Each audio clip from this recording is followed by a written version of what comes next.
Hi, everybody, and welcome to another episode of the Farm to School podcast, where you will hear stories of how you thrive and farmers prosper when we grow, cook, and eat delicious, nutritious, local food in schools. We're your hosts, Michelle Markestein And Rick Sherman. We're Farm to School coordinators in the state of Oregon.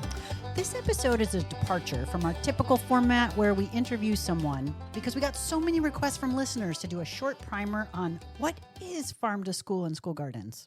Yeah, what is that, right, Michelle? Yeah, good luck. Rick, what is it? No? Simply put, it's getting local food into the school cafeteria and teaching kids about where that food comes from. But it's really so much more and not a quick answer. So it's an ever-evolving concept that you and I are still trying to figure out after 15 years in the field working with each other. Get it? In the field? Nice. Farm to school? Nice, Rick. A little bit of a pun there for you. Okay, you are what is farm to school? Well, you mentioned farm to school and school garden programs. They're really any combination of activities related to kids engaged in learning about and eating local foods. So farm to school actually can be misleading because in this case, farm really refers to all varieties and forms of foods that are grown, caught, harvested, raised, or processed locally. So local foods to kids, meaning from the farm, all those things, includes everything from fresh apples to zucchini to frozen dried or canned produce, local dairy, fluid milk, cheese, yogurt, whole grains, even locally processed foods that are served more as the center of the plate menu items. So, Sorry, that was our office assistant, Odie. Go ahead, continue, Michelle. well, I was just thinking things like tamales, yakisoba noodles, pink shrimp, smoked beef. Now, you said seafood items, pink shrimp. I have a really good memory example. We have our farm to school grant, and some school districts take advantage of getting reimbursed in our state for locally grown or raised food. And so we always try to say, hey, use some of these items like seafood. And people say, oh, it's too expensive to put on a school lunch. When a school lunch, might cost $5 and center of the plate item like shrimp, that might be take up a good chunk of that of that cost. And so, but the thing is, we have money to reimburse for it. So we had one school district, Ben Lapine, a few years ago. They did a whole thing. They spent all their money on seafood for 1 year. Amazing. And it was they had a chef that developed recipes. They had I think a fish taco truck at their high schools. They had locally caught sole, that's SOLE, sole fish, and they had shrimp they used. And you would think the argument is like, if you know where Bend is in Oregon, it's in the middle of the state. It's in the high desert. It is, I don't know how many miles from the ocean. Several hour drive from the coast. It is probably about 4 hour drive, 3 to 4. I drive there. Two and mountain it's 2.5. passes, let's put it that way. and they're in the desert, high desert. So the kids there don't have a lot of opportunity for fresh seafood, but they just loved it because they were exposed to it. They really, truly loved it. And they played it up. They called it boat to school. Yeah. So that's a great example of how farm to school is really that farm is broad, but schools is a broad term that's used too. Yeah. Schools, we say farm to school because it's a national term, our national farm to school network and such, but we have shied away from it in the past because we at the Department of Education and our child nutrition programs is just that. We offer meals in the schools, but we also offer meals and things that aren't anywhere near a school. They're like childcare, pre-K. There's other places that do that. So we say farm to child nutrition a lot.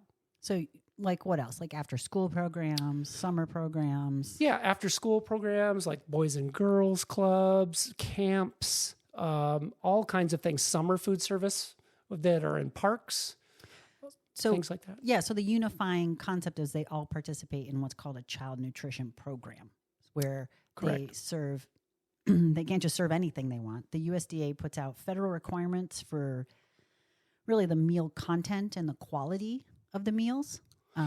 Yes. And that's why we have nutrition service or food service directors that figure out and navigate that. And there's many things. It's easy to put fruits and veggies on the school lunch plate, but other foods can be a little bit harder to develop, to put on the tray. There's requirements such as fat content, saturated fat, sodium, protein, whole grains that need to be on the tray or plate.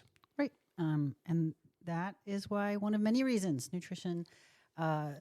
school nutrition service folks are heroes. It takes so much to figure out how to do all that and layer in how to do that with locally produced and processed foods as well. But we also know it's not enough to put local foods on the lunch line, right? Kids need to know where their food comes from, and then they're more willing to try it and eat it, right? And let's be real, if kids eat it, schools will buy it. So the whole local procurement and agriculture, food-based education is really a systems approach. Yeah, and that's where school gardens come in. I get, that's where we can teach the kids about how they grow their food in the school garden. And I get a question all the time of, oh, great, a school garden. What does a typical school garden look like? And there's no such thing as a cookie cutter thing for a school garden. There is no typical school garden. It could be almost anything. It could be peas in a clay pot on a windowsill, a windowsill garden, because there's no room. It could be a hydroponic garden, which means growing things in water baths. It could be outdoor learning spaces that accommodate whole classrooms where they grow fruits and veggies. There could be native gardens or pollinator gardens. A native garden like native plants. I'm talking about there. Yeah. Like plants that were here forever. So to develop those, there's even a full-on, a few huge farms that are like 6 acres that are in half a dozen school districts where it's on school property and they grow up and develop food. That's amazing. Yeah, I've even seen where they have places where you can harvest and process produce or cook. Like a lot of school gardens have pizza ovens. Or an outdoor kitchen. Yes, that's so cool.